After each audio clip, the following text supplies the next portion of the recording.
We're here with Shannon Jordan of the Alzheimer's Association. Shannon, why don't you tell us a little about the association and what you do and what it does and what people can avail themselves of? Wonderful. Thank you. Thank you so much. My name is Shannon Jordan. I'm the Southwestern Regional Director of the Alzheimer's Association's Connecticut chapter. My office is located in Norwalk. I cover most of Fairfield County, but there are regionals like me throughout the state. Our headquarters is in Southington. We offer services, support, education, information, referrals to people with Alzheimer's disease, other related dementias, family, friends, care partners, caregivers. We offer support through a variety of different ways, through support groups, through care consultations, through education and programming. We fundraise. We have 7 walks to end Alzheimer's throughout the state. Every year people come together and walk together in honor of finding a cure. We have 2 galas in the state. In Greenwich each year we have Celebrating Hope. And in the Hartford area, we have Harvesting Hope, which is a farm-to-table dining experience. So very exciting things in the development world, as well as the education and programming world. This evening, we're here for a very special reason. Throughout the state, we are holding community forums. What we are doing is meeting with community members, care providers, people with a diagnosis, caregivers, first responders. We want to hear directly from the community of Darien. What are your concerns? What are the issues in regards to Alzheimer's disease and other related dementias? What are the service gaps? Because we'd like to take this information and then create better and future programming to meet those needs and to fill those service gaps. So we're thrilled to be here. We're very grateful to Beth Paris and the staff here at the Darien Senior Center for hosting this evening, and we really look forward to a wonderfully informative evening. Wonderful. If the folks at home would like to get in touch with you, what is your office number? So the best number to reach us on is our helpline. That's our 1-800 line, where 24/7 you're going to get a live voice, someone to help you. So the best way to get a hold of any of us at the association, or if you have questions, concerns, need support, need help, need resources, that's a number for you to call. That is 1-800-272-3900. Wonderful. Well, thank you very much, and we look forward to the program this evening. Thank you. Thank you. So I'm going to take my cue from you guys, since that's the theme and focus of this evening, and I guess we'll actually get started. Just a little bit of housekeeping, if everybody can remember to sign in with Beth in the front of the room. Also, please know that we are being videotaped this evening for Channel 79, so you will all be able to see tonight's forum on your Vimeo channel about in the next week or so. Okay? So, good evening, and thank you all so much for being here. It's a pleasure to be here with you this evening, and we at the Alzheimer's Association so appreciate you all coming out in this chilly weather to really participate in something that is very new for us here at the association, these community forums. My name is Shannon Jordan, and I usually start off my programming with a disclaimer. I am not a doctor. I am not a nurse. I am by no means a researcher. What I am is a social worker. I spent 20 years working in long-term care with people with Alzheimer's disease, other related dementias, with their family members, their loved ones, their caregivers, their care partners. 20 years of priceless experience that I was able to bring with me to the Alzheimer's Association. Where now I'm their Southwestern Regional Director. Our office is located in Norwalk. I cover pretty much most of Fairfield County. A lot of what I do is educational programming. I provide care consultations to families. We're happy to come and have you visit us in our office at any time. So please, most of you have my card in your packet of information. If not, please grab one at the table with Beth. We are here to answer your questions, provide support, and help guide you on this journey. I am joined this evening by my coworker, Tori Figueredo. Tori is our Walk to End Alzheimer's Walk Director. So every year we have 7 walks throughout the state. Tori is in charge and coordinates everything soup to nuts for our Norwalk Walk, which is really our biggest fundraiser and our most successful walk. We'd love to have all of you join us this October 13th at Caps Pass Pasture Beach in Norwalk. So please join us. It's a great day. It's beautiful. There's food. There's music. It's just a really wonderful day to come together and celebrate as a community and walk to support the cause. So we invite you to that. We are also joined by Kristen Casado, who is our Director of Communications. Thank you so much for being here this evening, Kristen. Hi. Thank you to Beth Paris, and her staff here at the Darien Senior Center for hosting tonight's forum. Beth, your support of the association is so greatly appreciated. Beth is one of our women's champions. I hope I get all this right. She is involved in a variety of different ways. She is one of our women's champions. She facilitates a monthly caregiver support group right here at the center. So for caregivers and care partners who are caring for a loved one with Alzheimer's disease or another related dementia, a place where you can come and receive that much needed mutual support. Every year she turns the center purple for us to celebrate and to help support WALK. And then I'm also here a few times a year doing educational programming. So tonight's going to be a little different for me because usually when I'm up here I'm educating and sharing and teaching. But this evening is not about that. I'll share a couple of facts and figures here and there. But really tonight I'm here to hear from you and to learn from you. Okay. So we're all here to hold Darien's very first community forum. What's a community forum? It's a town hall style meeting. This I want to do the description justice, so I'm going to read this. It's a town hall style meeting that gathers the community in a neutral setting to ask questions about the disease, to learn about resources, to discover how to engage in the cause. More importantly, they are designed to educate communities to better understand how Alzheimer's Association programs and services can be responsive to the diverse and unique needs of each individual community. And more importantly, to hear directly from you. This is it in a nutshell. What are the service gaps in your community? What do we need here in Darien to help those living with this disease, or for those who love someone or care for someone who is living with this disease, be more successful? What can we do to help?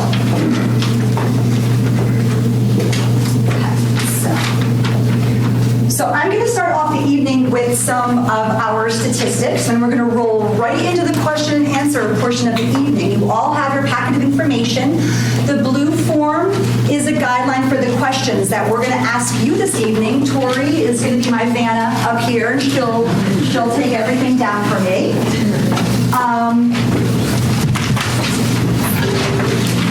So sadly, many of you in this room already know probably more about this disease than you ever hoped to or wanted to. So I look forward to learning from you. You'd also be surprised how many people in this room never had someone sit them down and actually explain to them, what is this disease? What's happening? Please know we're here at the association to help with that. We're here. The most commonly asked question that I get asked, the most common, Shannon, what's the difference between Alzheimer's disease and dementia?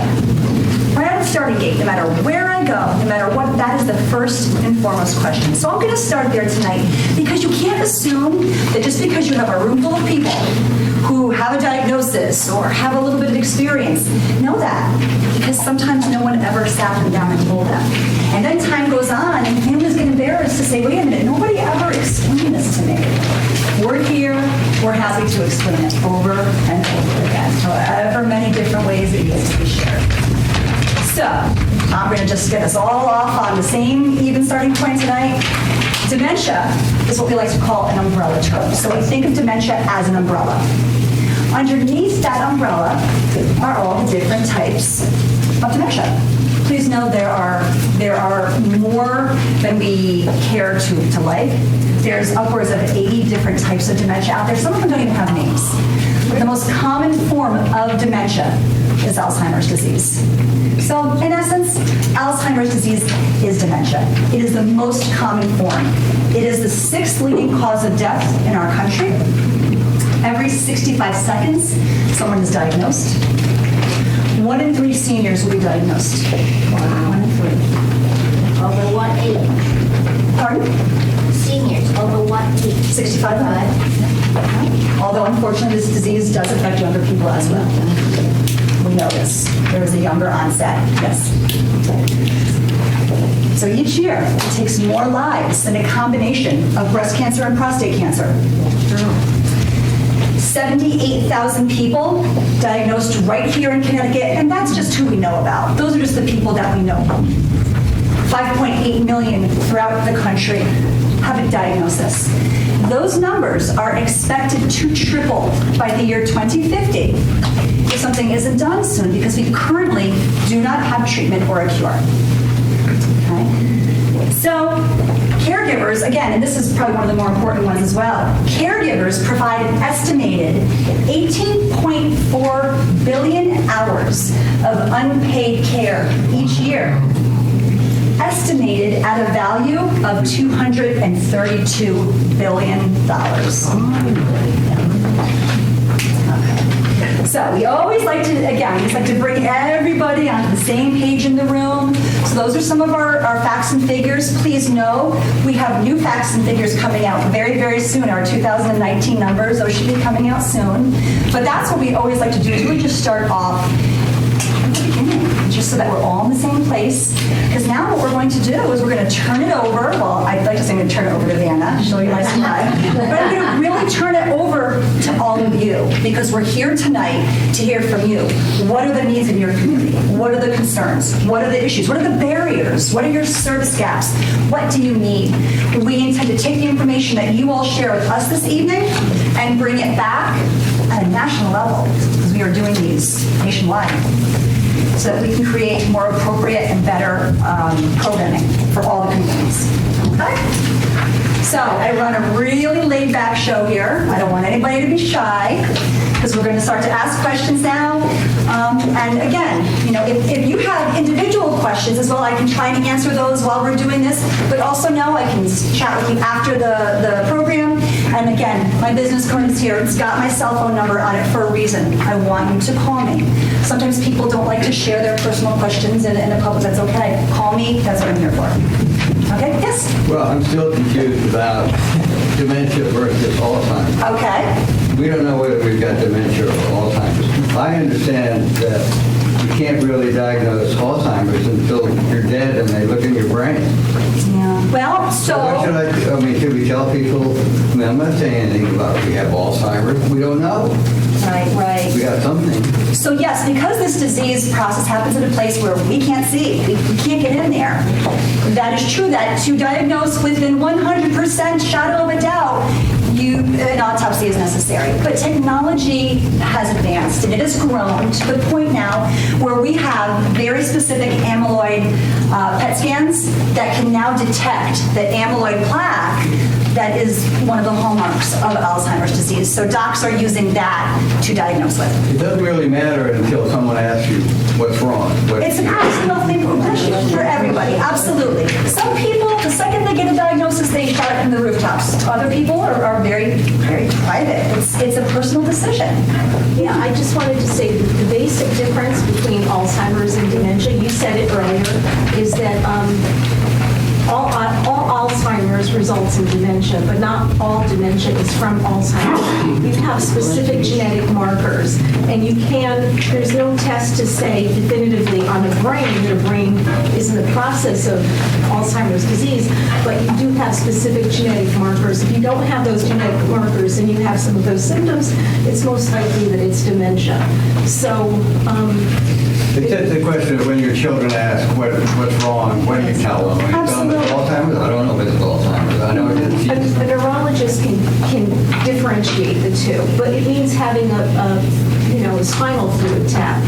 So, I mean, if the symptoms are the symptoms, then they're going to treat them both the same way. Yeah. Yep, and there's different types. As I said, there's really too many different types. Alzheimer's disease is the most common form of dementia. There are many others. There's frontotemporal, Lewy body, Parkinson's has its own type of dementia. There's many different types out there. Dementia itself is actually not the diagnosis. That is really a set of symptoms. So it's really a set of symptoms. What dementia is a decline in our cognitive ability, or our ability to think, a decline severe enough to affect the way that we safely live our life. Because if it's not severe enough to affect the way we safely live our life, then it's just that person that we all know who is a little confused or a little forgetful at times, and we all know people like that. Okay, so that's what dementia is. So it's an umbrella term. Underneath that umbrella are all the different types of dementia. Again, Alzheimer's disease is the most common. Okay? Question. Yes. To your best ability, for those of us that hearing impaired, can you repeat the question as simply as you can? Yes. The first question was he was still struggling with the difference between Alzheimer's disease and dementia, and how do you share that with people? How do you share that information with others? Do you say, I have dementia? Do you say, because it's different for everybody. So that was the question he asked. I have a question. When do you think we'll ever find a cure? Will there ever be a chance that they'll find a cure for it? So her question is, will they ever find a cure? That's why I start my evening off with a disclaimer, everybody, because I am not a doctor and because I am not a researcher. Do I hope? Absolutely. Do I believe? Absolutely. But that's me, Shannon Jordan, Southwestern Regional Director. I believe in my heart. But I can't stand up here and say on behalf of the Alzheimer's Association, Connecticut chapter, I can't say that. No, I can't say that. But I believe in my heart that someday, that is my biggest hope and dream and wish. And you could say we're working very hard. Working towards it. Every day. Every day. Thank you, Tori. Yes. My husband's involved in a drug test at the town, and the neurologist who's in charge of the Institute of Neurological Disease in New Haven thinks for sure the grandkids aren't going to have to worry about it. I mean, he feels that they are really eliminating a lot of things and narrowing down, but that's still 40, 50 years away possibly. Thank you. And please know, I'm going to take your question in 1 second. Please know that we have a link on our website, alz.org, to Trial Match. Trial Match is a link that, go to our website, click on that link. You can put your information, and based on where you live and your information, it will tell you what's happening closest to you in the world of research, because there is so much happening out there right now. I couldn't even begin to stand up here and tell you about all the research that's happening, because I simply don't know. But so Trial Match is a great resource. Yes? Is there a link between hereditary, meaning if my grandmother had it, is it like the Barack with the breast cancer?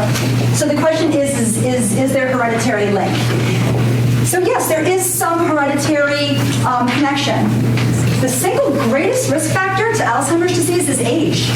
The older we get, the greater our risk is for getting Alzheimer's disease. And ladies, I hate to break it to you, but because we tend to live longer, we're at greater risk. And yes, there is some genetic connection. However, having a loved one with a diagnosis does not guarantee that you will get a diagnosis. I have met people whose both parents had Alzheimer's disease and did not. I have met people with a diagnosis and it isn't anywhere in their family. So it really is, yes, there's some connection, but it's by no means a guarantee. Okay, thank you. What was that website? alz.org/Connecticut. Yes. I just wanted to say you could have the genetic markers and not express the disease. Exactly. So it doesn't. So as a result, she said you can have, some people do have a genetic marker for Alzheimer's disease, but still not get it. So as a result, many people are choosing not to have that genetic testing done because their thought is that, well, just because I have that gene, What am I going to do? what? I might not get it. Should I spend my whole life worrying that every time I forget the date? Here we go. Because let's be honest, everybody in this room, you know the minute we forget the date, we start getting nervous. Right? When we walk into a room, we think, did I come in here? That's me like 3 times a day. You can't find your glasses on top of your head. How true. Right? The word that's on the tip of your tongue. That word's right there on the tip of your tongue. You can't spit it out. You get all nervous. We know that we're going to go home that evening, and as you're laying in bed, that word's going to come flying back to you. You're going to think, that's what it was. That's normal age-related forgetfulness. Well, I mean, honestly, probably my favorite one for me was looking for my cell phone with the flashlight on my own cell phone. that was a real good one. I know it's a need vacation. We're so busy. You know, it's very, very, it's a hot topic right now to be mindful in the moment. That's not in our sort of the moment. We're working full time. We're taking care of loved ones, whether it's our children or our own parents. We're thinking, we drive home at the end of the day, and I think to myself, I don't even remember driving that last block home. But that's because I'm thinking of, okay, I have to feed 3 kids, make sure everyone's homework is done. I have to, I got to call Tori and make sure that she knows to meet me for our meeting the next day. Forgetting the last block I drove, not a big deal. That's normal age-related forgetfulness. The concern is if I started at Stop and Shop and can't remember where I started or what I was doing and just ended up in my driveway. So we really are very tough on ourselves the minute that we forget things. Okay. Any other questions before we get started on our forum questions? All right then. All right, so to start off, question number 1. Where do you see gaps in the public's knowledge about Alzheimer's, dementia, and memory loss? Where do you see those gaps are? Do you view Alzheimer's as an issue in your community? So here in Darien, do you view this as an issue? We got a quiet group here tonight. Well, I would say the definition is a gap if people don't know. Would you crowd agree with that? With Vanna's? Yeah, right, just what is Alzheimer's, I guess, would be. Shannon, because there's folks here from Stanford. I'm sorry? Because there's folks here from Stanford and Norwalk as well. Okay. I encourage them to answer. Oh, absolutely. In Darien, it's our geographic location that the community forum is supposed to be in, so. Yeah. Let's go up. Lower Fairfield County, we call it. There you go. Lower Fairfield County. What is Alzheimer's? So really the education, because again, I can't tell you how many times I would be sitting in my office in one of the nursing homes I had worked in, and a family member whose loved one had been in that nursing home for 10 years at that point. So their journey had begun however many years before at home. Sat there and I realized no one ever educated this woman on what was happening to her husband. And she kept saying to me, why does he do that? Why does he repeat himself over and over again?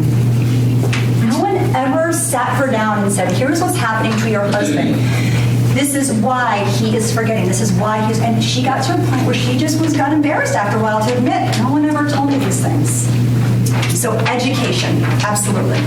Shannon, Yes. one question I'd have beyond education of the family is, we have post-53 people here and stuff. Do you all know which families might have someone with Alzheimer's? And if they did, if you got a call, either someone with Alzheimer's slipped or fell, do you know how to deal with someone who has Alzheimer's as opposed to someone who might just be confused as they've fallen or something to that? Is there any training or a way for you to know what families might have it? Yeah, so typically the care we give is always based off of what we were given. So typically if we do go to say, let's take your scenario, someone who slipped and fell, and they're confused when we get there. It's by nature, our training is to sort of go through, okay, are they confused because they hit their head when they fell, or is there some predisposing factor that's causing them to be confused? So in that instance, that's when we have family there. And the thing is, at least from what we observe in Darien, again, we can't really speak to Stanford and Norwalk as well, but we are usually, when we do get to a home with someone with Alzheimer's, it's very, very clear to us that there's someone in this house living with Alzheimer's or some form of dementia. And it helps us in our care as well, because again, we can decide, we can make a judgment call based on that. Okay, this person is confused because they have a predisposing condition as opposed to they hit their head. And how does it affect our care? It does change it a little bit because, again, by nature, the disease and the condition of dementia It alters memory. It can affect what information the patient themselves gives us. So we sort of, it sounds a bit, not the best word I think is a bit aggressive almost, but from our end, we become a little more skeptical. We're not as trustworthy, we don't trust as much of what we hear. So the thing is, we want to take everything with a higher degree of concern because, again, we don't know exactly if, say, let's just say someone slipped and fell. I asked them, what was the last thing you ate? They said, I had dinner 20 minutes ago. I had, let's just say, rice and chicken. That may have been true, but it's also very possible that that's something that sort of was made up. And their mind just naturally sort of makes something up like that. And in reality, the last meal that they had was lunch, and they had a tuna sandwich. So it does affect our medical care just because it makes us a little bit more skeptical of what we are getting into. And when we do realize that someone has some form of dementia, some form of Alzheimer's, whatever it is, that we want to be a little more thorough in making sure we get the best part of the story, both from the patient, because again, as much as we're skeptical, the patient is usually always the most reliable source, but also we start to branch out more to family members, whoever was there, whoever they've talked to in the past few hours. And often, I know this came up a little bit earlier, but sometimes in these instances, it's the son or daughter that's calling. They're the ones that called in, mom fell, she's not picking up the phone, can someone go check out the house? We get to the house, mom did fall. And sometimes we also do end up, because the dispatcher tells us it was the son and daughter that called it in, we get in contact with them just to put together the whole story. So it does affect a little bit of what we're getting into. And as far as our immediate care on scene, that's sort of how that goes. But we always pass it on to the hospital. We're trained, obviously, to make sure that continuity of care is very paramount in our the system that we operate. So, do you have anything to add? That's wonderful. And you know, you're smart because let's be honest, this is somebody with a brain disease. They forget they're forgetting. They might not know or remember in that moment that they have Alzheimer's. So I want to thank you for being here as first responders. Really, we appreciate your input. I actually go to Post 53 once a year to do some education for their program there. So you guys are very lucky to have them here in town. Thank you for being here. Thank you. Okay, so what do people call this? What are some of the terms you all have heard over the years to describe this phenomenon of Alzheimer's that we're talking about, or dementia? Well, just some of the even layman's terms. One I like the best is second childhood. Second childhood. That is, I really like that. Okay. Second childhood. And that's challenging for families because yes, their loved one might be showing behaviors that are childlike, but at the same time, these are grown-ups, and we have to work really hard and be mindful that we're still treating people with respect and dignity because they earn that, they deserve that. But that's lovely. What else? Other terms that you all have heard over the years to describe what was happening to grandma or what was happening to the neighbor next door. Crazy. The stigma that still exists with Alzheimer's disease and other related dementias. Anytime you have a disease process of the brain, people don't want to share. Many don't want to share. We're not embarrassed to talk about our heart disease. We're not embarrassed to talk about our cancer diagnosis. But the second it has to do with our brain, there's the stigma of how the world is going to perceive us, how our neighbors are going to perceive us. Culturally, many cultures, we don't share our business with the neighbors. But you can't have numbers like ours that are going up so rapidly and not have this disease be affecting most people now, and eventually those people that aren't being affected in one way, shape, or form by this disease now, with those numbers going the way they are, eventually everybody's going to have a connection if we don't do something soon. Thank you. Thank you very much. Yes? I would say losing her mind, losing his mind, losing their mind. Yeah. I feel like that's how it was described to me with my grandmother. Okay. I'm not going to use that for my mother. The question was, what are some of the words that you've heard over the years to describe Alzheimer's, or what did we call? Here's one, old-timers. Yeah. Old-timers disease.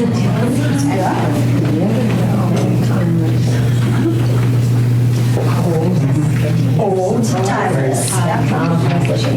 Senility. Followed by hardening of the arteries. All people say these. Oh, yes. Oh, yes.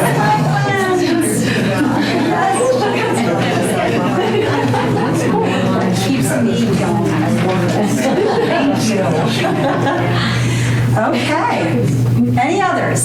I always like to ask. Miss Robin? Senior moments. Senior moments. Oh, yes. I have senior moments at age 47, Robin. Thank you. I do.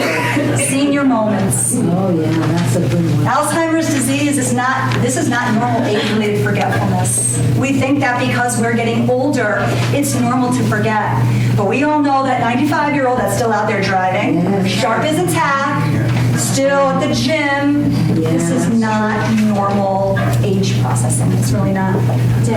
Our grandkids call it all the timers because they never remember anything. All the time they're forgetting stuff. All the timers. That's what Dick's grandchildren refer to it as, all the timers. Oh. It's amazing. What are 3 warning signs most people would recognize? 3 warning signs. Getting lost. Getting lost. Absolutely. Confused. Repetition of speech. Repetition. Repetition.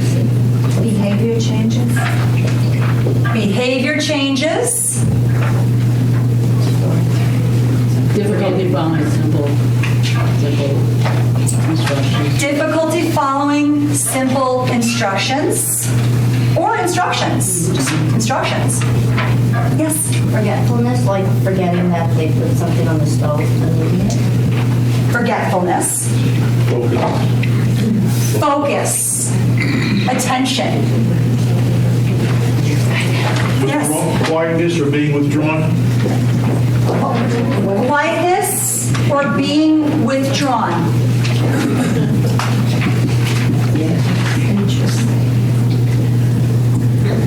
Decline in executive functioning skills. Executive functioning skills. That's our brain, that's the part of our brain that helps us to follow a plan or a procedure. So much like what you said, the ability to follow any type of instructions. Executive functioning, yes. Yes. Reluctant to make a decision. Reluctance to make a decision. Absolutely. No concept of time. No concept of time. Sometimes season Sleeping. or place. Sleeping interrupted or no sleep at all. So interruptions with sleep patterns. Interruptions with sleep patterns. Robin. Avoiding social interaction. Avoiding social interactions. I just had a sleep apnea test a week ago. Sleep apnea, yes. The whole sleep, that's a big focus in many of the research studies that we see, is the sleep component. Because as Dr. McAllister in Stanford, who is doing some research, as he says, we all have amyloid plaques in our brain. We all do. We know the hallmarks of Alzheimer's disease is amyloid plaques and tau proteins. And we all have them in our brains, but most of us, our brain naturally drains these plaques. With people with Alzheimer's disease, they don't. And that's what they're trying to figure out is why. At nighttime, while we're sleeping, many times is when the plaque drains. Oh.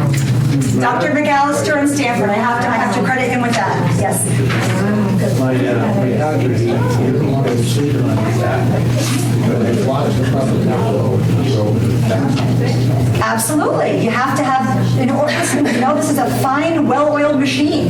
If we're not breathing properly and oxygen is, and blood pumping, it all works together, hand in hand. So we have, on our website, we have in your brochures, 10 warning signs. You guys pretty much covered all of them. You really did, between all of you, in one way or another. The getting lost, the repetition, having that same question asked over and over again, and people saying, I just told you it's 5 o'clock. But I want you, if your loved one is repeating themselves over and over again, I want you to pay attention to the fact that every time they ask you that question, they ask it the exact same way. Because to them, it's the first time they're asking. They have a disease of the brain that affects your short-term memory first, that in the now, in the moment, is affected first. So if I am going to ask Tori what time it is and say, hi, Tori, what time is it? And she just ignores me, I might think, okay. Tori, do you happen to have the time?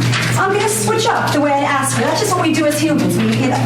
Someone with Alzheimer's disease, they ask you that same question over and over again because to them, it's the first time. And when we start to think, I swear they're doing it on purpose, no. They wouldn't ask the same question the exact same way over and over again on purpose. Unless they really were trying to mess with you. Because sometimes families do like to stick it to each other a little bit, but that's not the case here. Behavior changes, absolutely. This is a disease in our brain.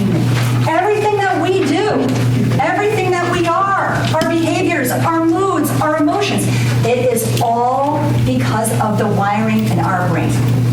So, you may notice changes. I would have people say to me, Shannon, my father was such a nasty guy growing up. He was rotten. He is a new person. He is quiet. And people are amazed, but more times than not, what I really hear is, my mother never uttered a curse word in her life, and now she is cussing me up one side and down the other like a sailor.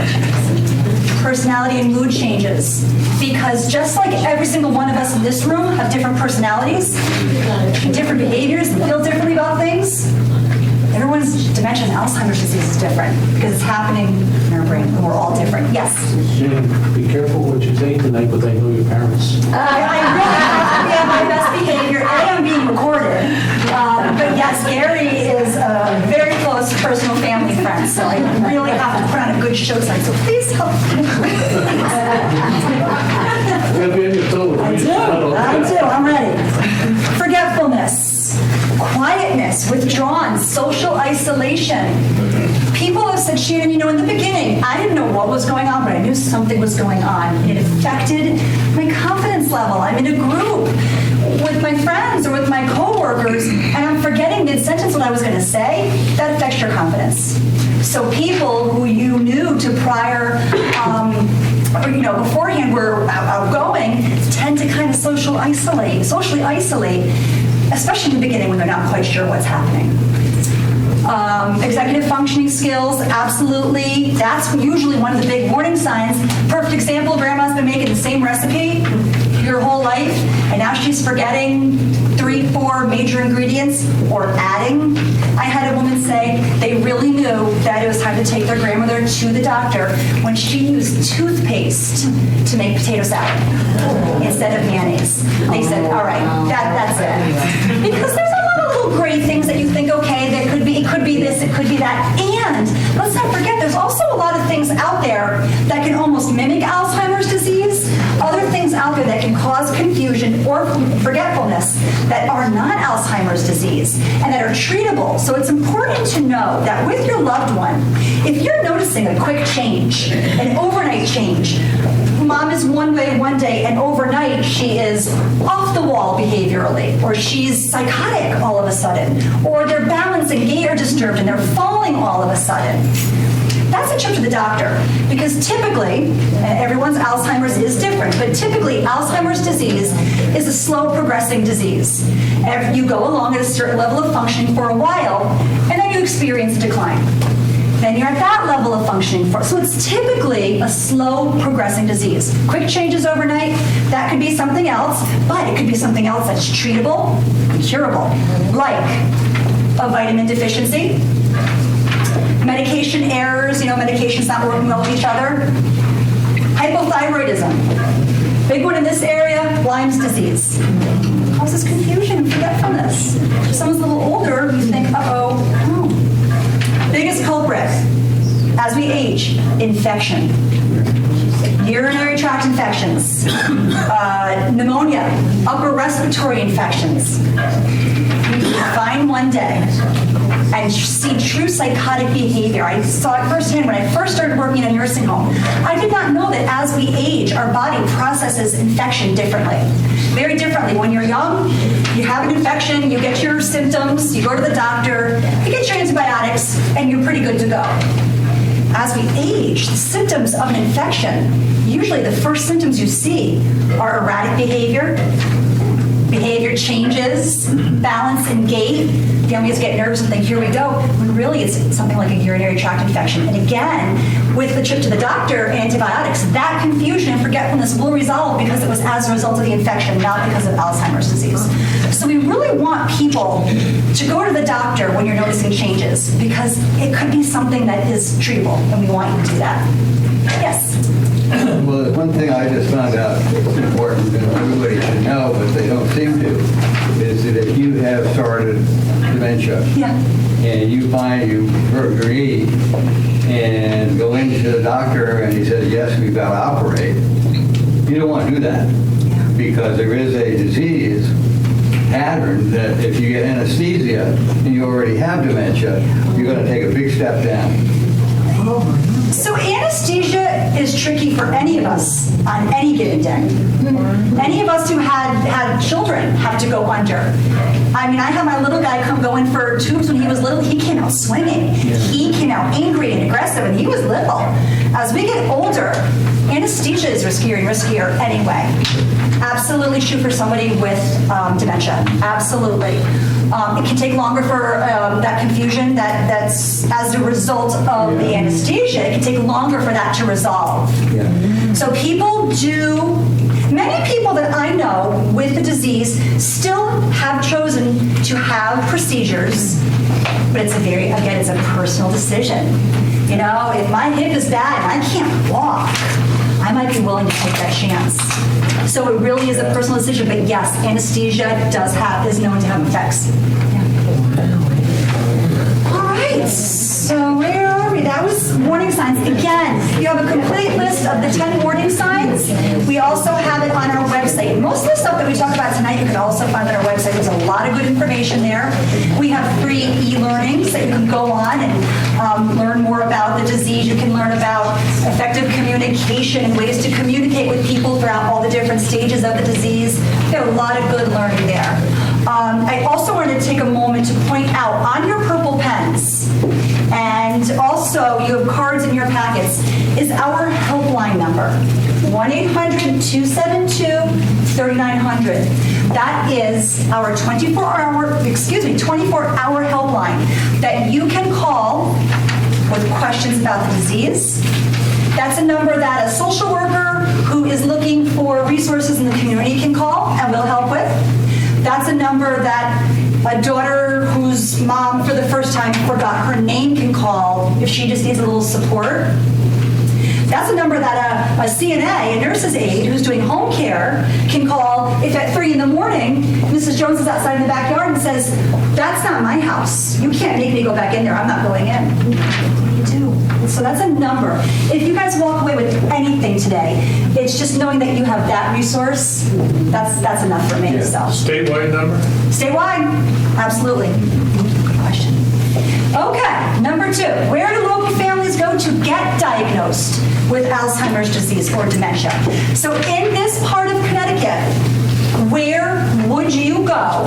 Where have you heard that friends have gone to get a diagnosis? Neurologist. Geriatrician, yes.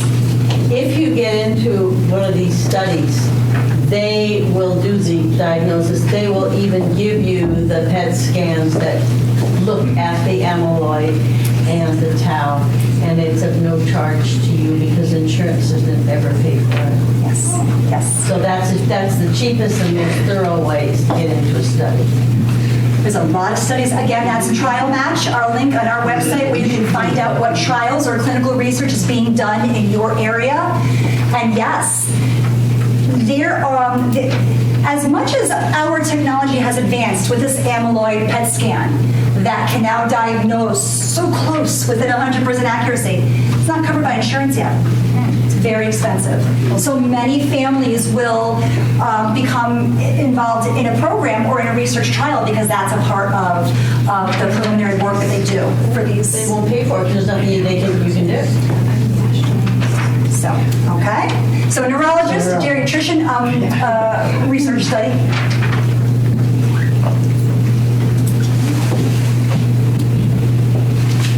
I'm using spell check on some of these. So it's been a long day. We're not going to hold you. I'm double checking my work. For spelling typos. It's a lot of pressure up here. Camera. Yeah, you got a camera. To the best of all your knowledge, what's the closest healthcare system where people go for diagnosis? Healthcare system. Greenwich Hospital. Greenwich Hospital? Greenwich Hospital. Stanford Hospital? Yale, New Haven. Yale, New Haven. Okay. And how long do you think you have to wait to see a neurologist? 2 months. The social worker is not going to answer that. That's one. Are there any doctors in the house? Is anyone brave enough to stand The first one up? I called said, forget it, I'm overloaded already. Robin? I'm not a doctor, however, I do have Alzheimer's in the family, and there is a neurologist who works with one of the assisted living facilities, and I went to a seminar on Alzheimer's one day, and she was offering to anyone who was in attendance a free neurological study. Now, that's just a half-hour study. Okay. But I'm the first one to sign up. And it's just, it was wonderful to get A's. But it's a quick little study, even your primary care doctor can administer that study, I understand. And then as one of the people I just mentioned, I also joined a study with Boston University, and this was a 6-hour exam. A 6-hour I exam. also passed that one thankfully, but nonetheless, it's never too early to, if you're forgetting a couple of things, check it out. Start talking to your primary care doctor. Say, what's up with this? And as I said, primary care doctor can administer that test. Thank you, Robin. Never too early. If you're going to wait for a highly recommended neurologist, by referral, I had to wait 2.5 months. 2.5 months. So Gary shared he waited 2.5 months to see a reputable neurologist, right, Gary? Yeah. Okay. All right. And which doctors would you feel, again, because what you guys give back to me, the doctors in the area are going to benefit from this.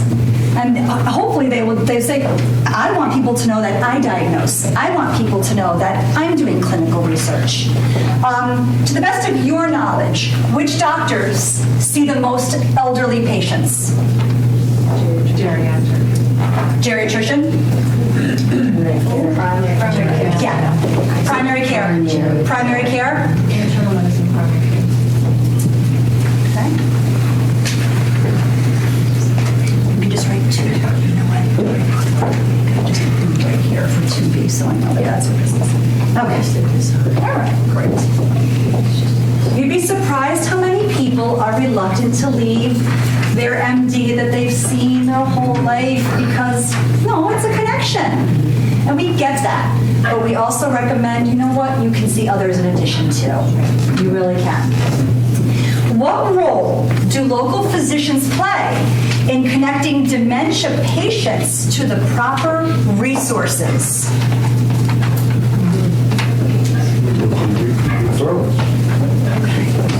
Yeah. The referrals. They can give kind of rudimentary tests. They can do testing. Doctor does. tells you 3 words and then asks you what they are 5 minutes later, and then they'll say, go see the neurologist. Right. So then what? After you see the neurologist, is there anybody in the room who has had an experience where they walked out going, okay, this is my next step? Yes. Yes? Be tested.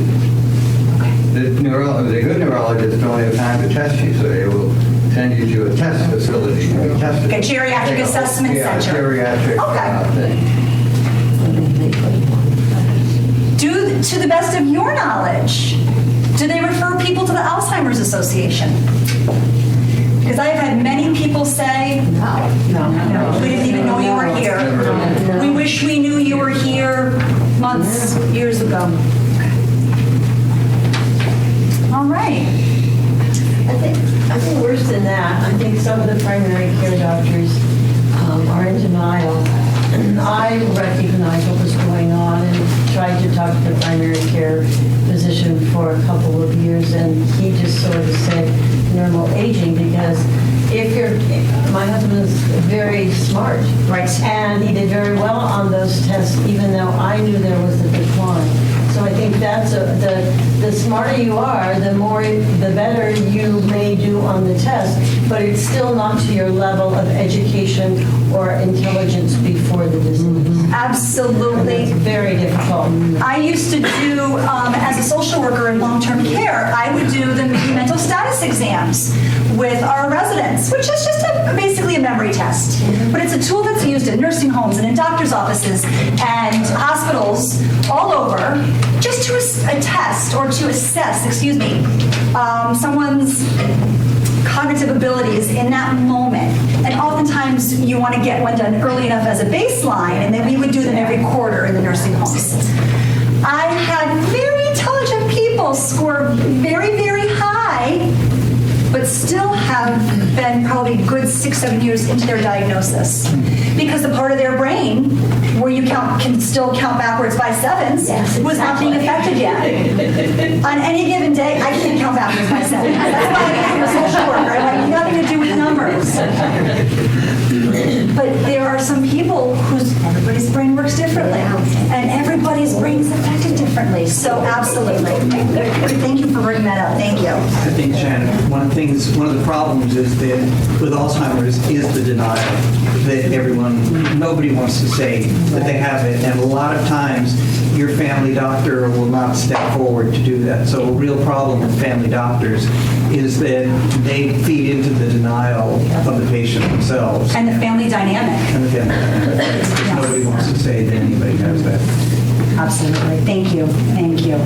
Shannon? Yes. I also just recently spoke with a friend. Her mother is 90, and she is not certain if her mother has any form of dementia or if she's just old.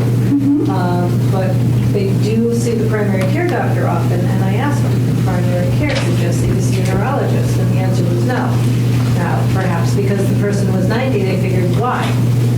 I figure, why not? Why not? I think it's always in your best interest. You're always your best advocate. So if you think something is wrong, absolutely discuss it with your primary care doctor. But just keep going after that. Absolutely. And that's for the family members as well as the person who's affected by that. Absolutely. And there are some families that just will always be a why versus a why not. Right. Again, these are those personal decisions that each family has to make for themselves. Okay, so community influencers. Where do people congregate? Senior centers, faith communities. What are some of the community influencers for you down in this part of Fairfield County? Yes. So I don't live in Darien. Okay. No, I live in Wilton, and I confess to having a bit of a love affair with our YMCA. Yes. Thank you. It's a huge resource for multi-generations. They've got a Silver Sneakers program. It's just a fabulous resource. And so what they've started to do, I've seen some great progress working with Western Connecticut Health Network and bringing in physicians to talk about heart disease, diabetes, a bunch of different programs. I haven't yet. Maybe I have. Maybe you've already been there to the YMCA and I missed it. But I'd love to see the Alzheimer's Association or neurologists or or something. It's a great resource for our town, and perhaps the Y is similar here in Darien. I don't know because I don't live here, but Which resource? I didn't get what resource. The Y, the local YMCA. Which one? This is in Wilton. But yeah, thank you. That's wonderful. Really, again, we talk about a place where people congregate. What or where do you feel like this kind of information would be best delivered to the community? I'm going to say just from this room alone, senior centers has got to be up there. Look at us. We've got this room is filled. And thank you, by the way, because it's cold today. So I know a lot of you would like to be home and cozy right now. Yes? In Greenwich is Community Answers. Community Answers in Greenwich. Okay.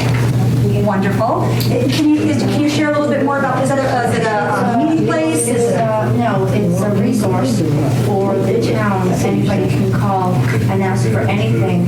And I don't know about the senior portion because I heard about it when I first moved there like 25 years ago. Okay.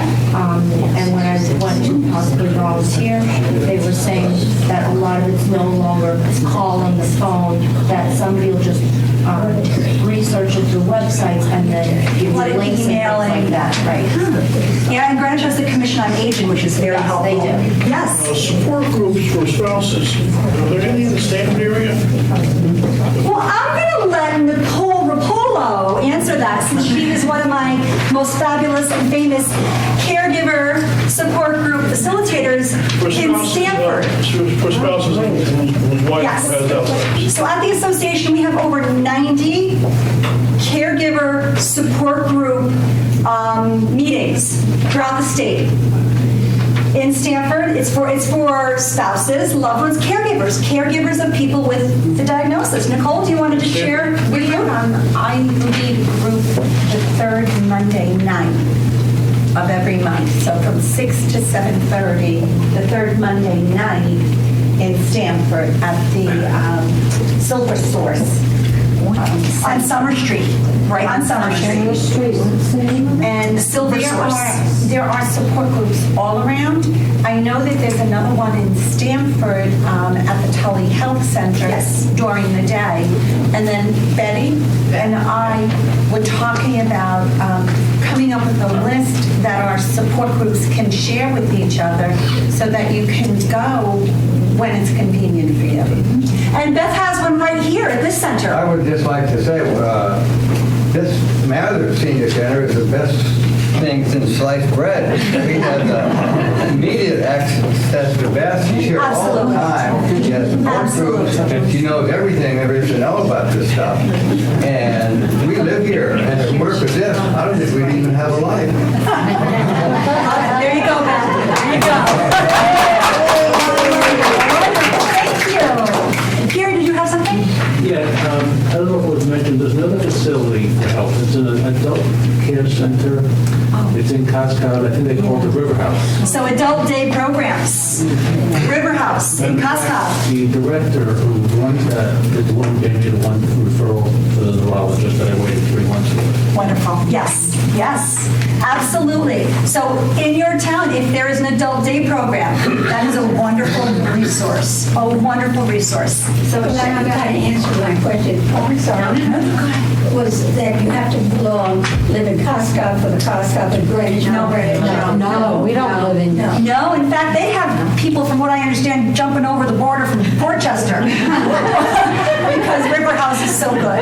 I will say my own grandmother went there and had a wonderful experience. Yes. There it is. So a shout out to Elder House. Right? Elder House, thank you. In Norwalk, Nicole, thank you for reminding me where I am right now, because Elder House in Norwalk is also a wonderful reference. Oh, Waveney Buchanan, my wife goes there. Waveney has a wonderful adult day.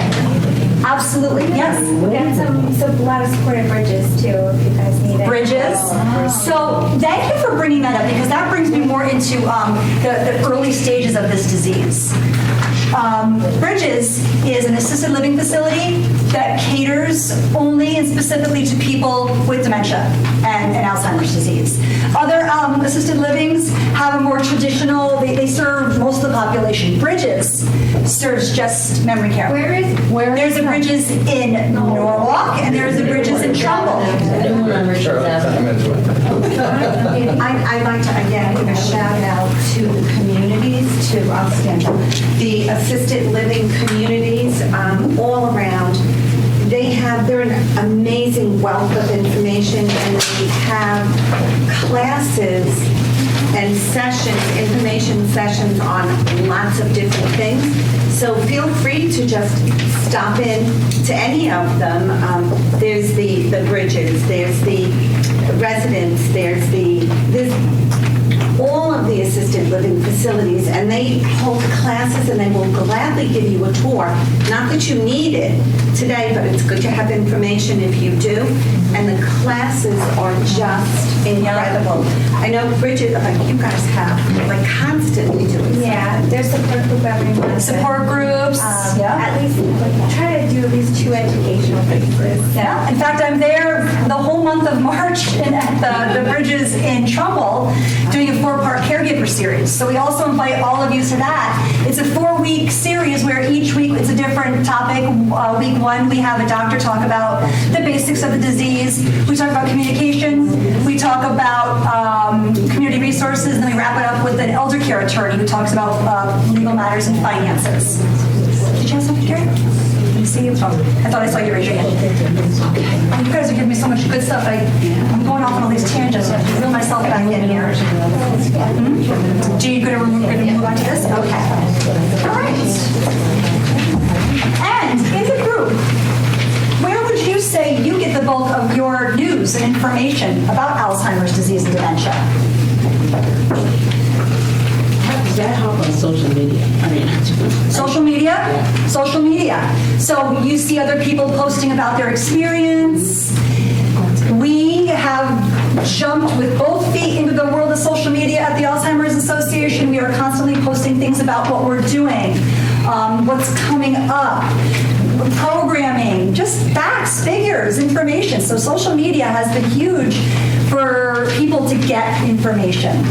Yeah. Health talks. Health talks.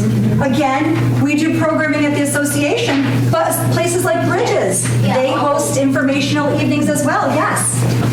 Greenwich Hospital has a newsletter pamphlet that does all support groups, including in care and all that stuff. And I think it's monthly, I forget, but we get it in the mail. A newsletter from the hospital. And they have talks and they have groups and everything. It's a little old school, but it still works. I get one. You can see it online too. Yeah, I love it. I love it. At least, we've got that information flowing and people are finding out what's happening in the community. Again, if you get in a study that those people know a lot and you can ask them a lot of questions, it's really a good resource. Absolutely. And it's always nice to have another set of eyes, on your medical eyes on your loved one. That doesn't stink, that part. Okay. So what are some of the other barriers to engagement for local community members? Are there any barriers that you can think of in this part of the state that would prevent people from getting the information? I think it goes back to the stigma. Stigma. I know it's already been said, but I mean, just in my own personal experience and how my parent is reacting to it, is stigma. Yeah, absolutely. Stigma. It is huge, and as much as we try and combat it, and I fiercely fight against it, it's there. I have had people walk into, because I'm from this area, so I've had people walk into my programming, see me, and turn around and leave. And I don't take it personally, because in that moment I realize that person is embarrassed because they don't want me to know who has the diagnosis. Right. It's usually someone I recognize. So it's happening. That stigma is still out there. Yes.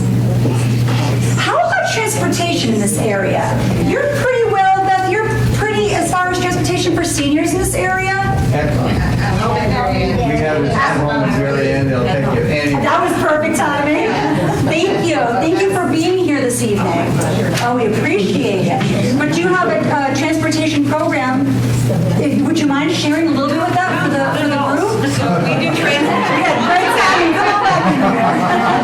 We do transportation for Darien seniors Monday through Friday, 9 to 4. And we go anywhere they want to go, medical appointments, but also we want them to be engaged in the community. So we take them to the senior center and anywhere else they'd like to go. We also offer a half-price taxi voucher program so that people can come into our office and buy vouchers for taxi rides that are at half the cost. So we encourage people to use those on weekends or in the evenings or just for on-demand rides when they just want to go right now somewhere and we might be booked up. But it's great to have resources for transportation because we know it's an obstacle for people to. Oh, it's huge. It was actually, we did a community forum like this in Newtown, and that was their biggest, I don't want to say gripe, but their biggest barrier to getting to services was transportation. So thank you. That's wonderful. Oh, I'm glad I caught you. That's wonderful. That is great. Okay, let's see. Well, the next one, I kind of cheated. I'm supposed to ask you all, do you know of a local support group? Well, we talked about that. We've got Nicole, we've got, again, I think it's 90 support groups throughout the state. So most towns have one now, and if they don't, I'm really trying to get each town to have at least one support group. And really, my own personal real goal is to not only have those support groups be for the caregivers, but we need support groups for people who are newly diagnosed, people who've just been diagnosed. Now what? So Shannon, you told me I got to get diagnosed. Now what do you want me to do? Well, there's nothing better than that mutual support that you can get from others who are in the same boat. We have a support group. We have a few of them at the Alzheimer's Association throughout the state called the GAP group, Giving Alzheimer's Purpose. It's a very special support group. It's twofold. We have the person with the diagnosis come with their care partner, and we meet as a group, and then we split. So we have two simultaneous support groups happening, one for care partners and one for their loved ones. It's a really wonderful, wonderful model that is successful. It works. And I need more facilitators for that. So that's a call of action that I have this evening that I want to put out there to every community I go to. If you know somebody who you think would be interested in facilitating one of these early stage support groups, please let me know because we are looking for them at the association. We want to create more services for people who are in the early stages of this disease. I mean, we have so much. Who better to learn from? Who better to create this programming for? What better input? So that's my little call to action for today. Okay. What suggestions do you have for how the Alzheimer's Association can better serve individuals affected by Alzheimer's disease? We want to hear, does anybody have recommendations? Anything that I can take back to Chicago, to headquarters and say, here's what the community is telling me we need? I think this is helpful. Keep doing this. So community forums. Yeah. Okay. Yeah. I just think that everything you do is exactly on point. I bring Robin everywhere. Thank you, Robin. She's the best. Thank you. You know, we do offer a lot at the association, and we're going to keep doing it. We're going to keep doing it. We want to hear where we need to build, where we need to grow. I'd like to see some lobbying in state governments really to provide some care for the caregivers. Mm-hmm. You mentioned how many hours the average person spends. What was the number? Oh gosh, that one changes. Unfortunately, it goes up so much that I have to keep it written down. That is an estimated 18.4 billion hours of unpaid care, valued at $232 billion. Right, and so the flip side of having a diagnosis for the caregiver is that that's their diagnosis too. Yeah. So you're there 24 hours a day. You don't get a break, and so that can be exorbitant. Sometimes the disease moves quickly, sometimes it moves slowly, but a lot of times people don't have the resources to go out and get those services, even for a few hours. Absolutely. We want to personally invite all of you. Lobby Day is coming for us in Hartford. March 13th. 13th. We are going to be at the Capitol lobbying. So we would love to have everybody there with us. The more the merrier. We need to be heard. We need to be heard. Did you have your hand up back there? No? I did. No. You know this. I know you know this. And who's the communication person? Oh, she had to leave. Is she responsible for the website?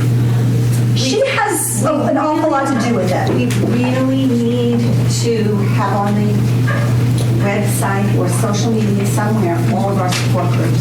It's hard to navigate the site to find the support groups. Thank you, Nicole. We have a new website.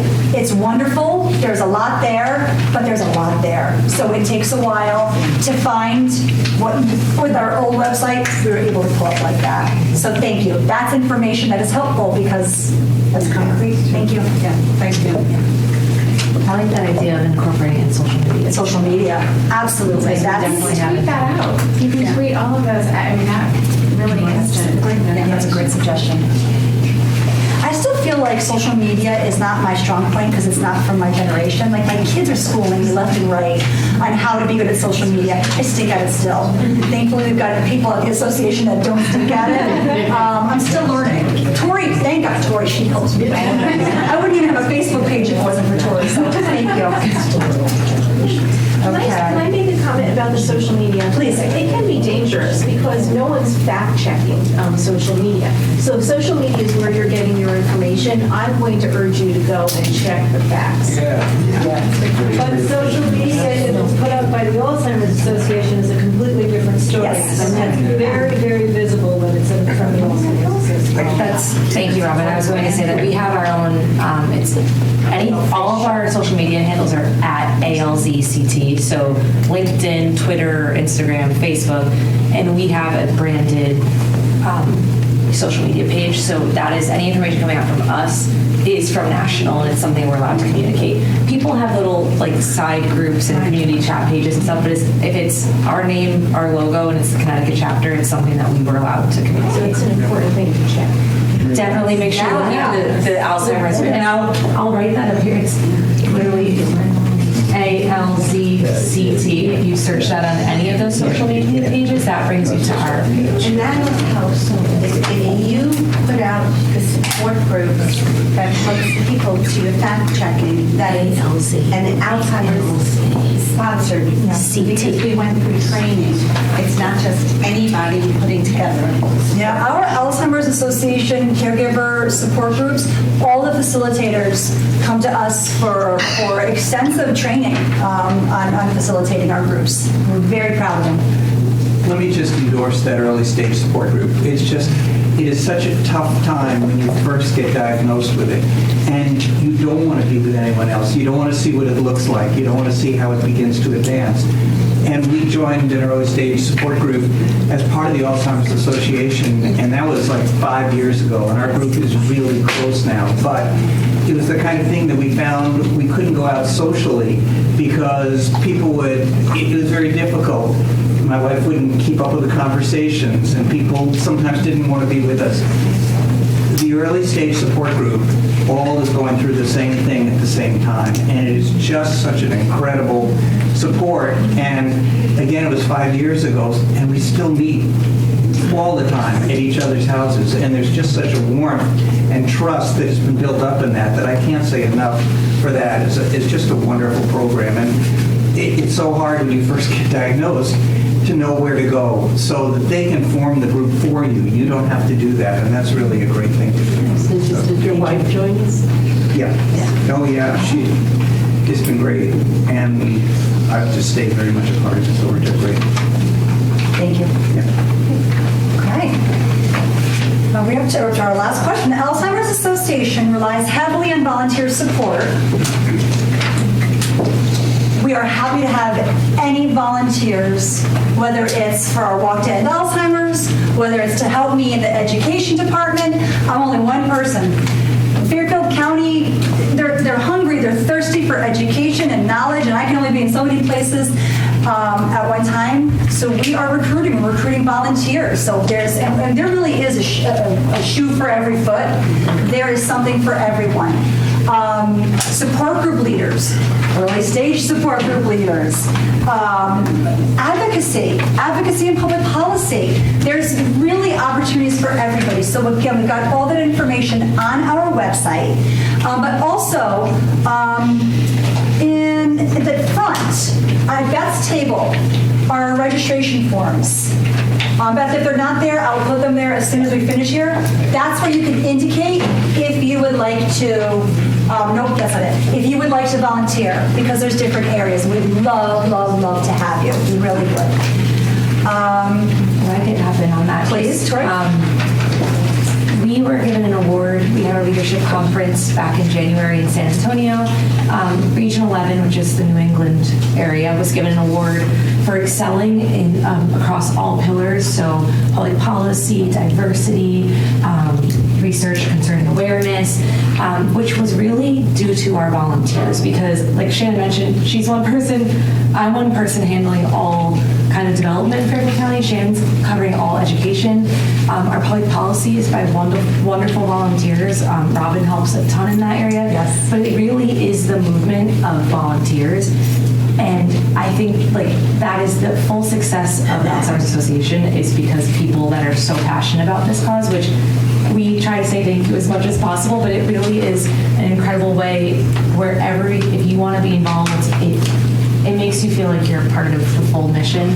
And there really is, like Shannon said, a shoe for every foot. Is that your quote? Thank you. It really, there's so, you can do seriously anything, and it's an incredible thing to be a part of. And one person, our CEO from the Boston chapter once said, one day you'll be able to say that you were a part of finding a cure for this disease. And that is that was my favorite quote. It always gives me chills, but it's whatever it is. If you're handing out water bottles on walk day, if you're educating the community, if you're lobbying,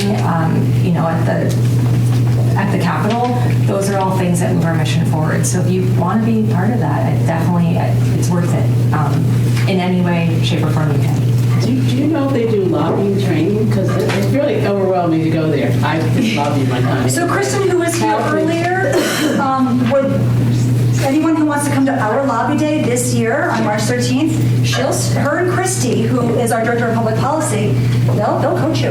Absolutely. Look, I'm getting nervous up there. Okay, I'm a social worker. I don't, public policy, all that, very intimidating. We help each other. We help each other. We work it out together. Yes, Robin. So Robin is one of our advocates at the association. I knew nothing. A couple of years ago, somebody at one of our Alzheimer's meetings, they said, would you like to join our advocacy committee? And I said, yeah, sure, fine, whatever. I knew nothing. I only know half of what she knows. She's the ambassador, so she's my umbrella person, and I work under her, and I take every single meeting, every single thing that I can from her. But it's a wonderfully rewarding thing to do, and I learned so much. So you can be right from the ground level. People will build you right up. And that's true, for any of, it's scary when you're saying oh, I want to volunteer and I have no idea what I'd be good at. When I tell you there's a million things you can do, that can seem overwhelming, but it's we usually talk to someone and see what their interests are, and then we see where it might fit, or you might be super passionate about public policy, or you might be like, I don't know if I want to dive into that, I want to try this first, but there really is a space for everyone, and at any level. You can be fully committed and doing stuff year-round, or you can test it, dip your toe in the water and do an event. But it all is bringing awareness, and it's moving the mission forward.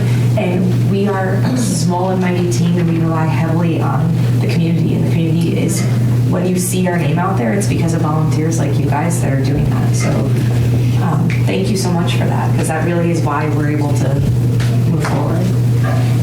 Well said. Thank you, Tori. I couldn't have said it better myself. That does bring us to the end of this evening's program. Are there any other questions that anyone has? In the meantime, yes, Robin. Not a question, but a suggestion perhaps. I think one of the more difficult things is how do you communicate with somebody who has Alzheimer's? There's a true good way and a true bad way too. And I don't think that it's available enough to people who need that education.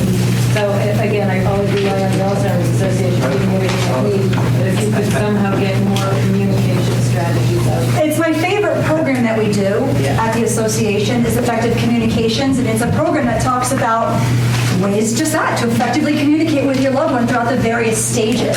But you're right, more times than not, people when they call me, they're just so desperate for that Dementia 101.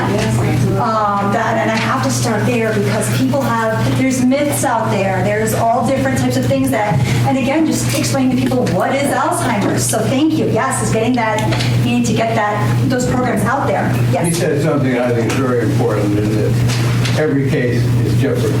And there is some upside to dementia too, on a positive note. Okay. Number one, the person that has it is experiencing life all over again.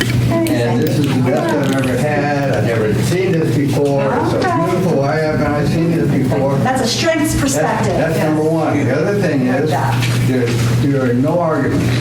Because you know the person doesn't know what they're doing, and so you can't argue. I promise you, I have yet to meet somebody who has won an argument with Alzheimer's. No argument. There's no fighting. It's just flip. Pick and choose your battles wisely.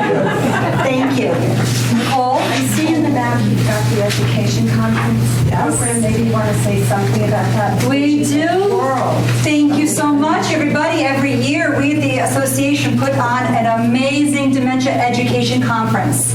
For years, it was in Cromwell, Connecticut. We outgrew the area. So now, because we work very, very closely with the Mohegan tribe, the tribe has been wonderful and accommodates and hosts our Ed conference at Mohegan Sun. We have all of the information. There is, again, the Dementia 101 classes, and then there is information on research. It really covers the whole realm of learning and education. It really does. Beth, yeah. I have a question. Please.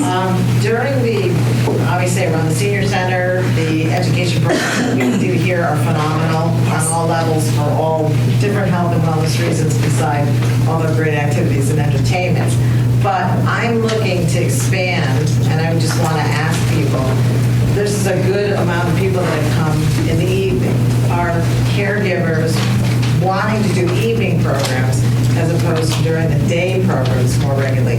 Because when we had the 4-part series, which was not last year, the year before, we had over 38 people almost every single night for that as well. Yes, well done. And that series, I've been volunteering for the Alzheimer's Association for close to 30 years, and that 4-part caregiver series was the baby that started it all, and those of us, I don't know where my peers are, but we did it all over. It was like the show on the road. I did family dynamics and communication skills almost exclusively, but that was a 4-week series. And now what they're doing, which is so phenomenal, is they've taken many of these courses, made them shorter, so that you have the presentation for only a certain period of time, and then you have the time for questions and answers. But I'm just curious, because the survey doesn't say that, is whether people are liking early evening better than during the day. I know working people certainly do. But that's something that if we could call that too, that would be great. And it's always been a tricky one. Those of us that do programming knows is that if you do it in the evening, when people aren't working, who's watching the loved one. Right. And then during the day, it's so tales old as time. Yeah, it is challenging, really. Yeah. Well, I want to thank you all again for being here this evening.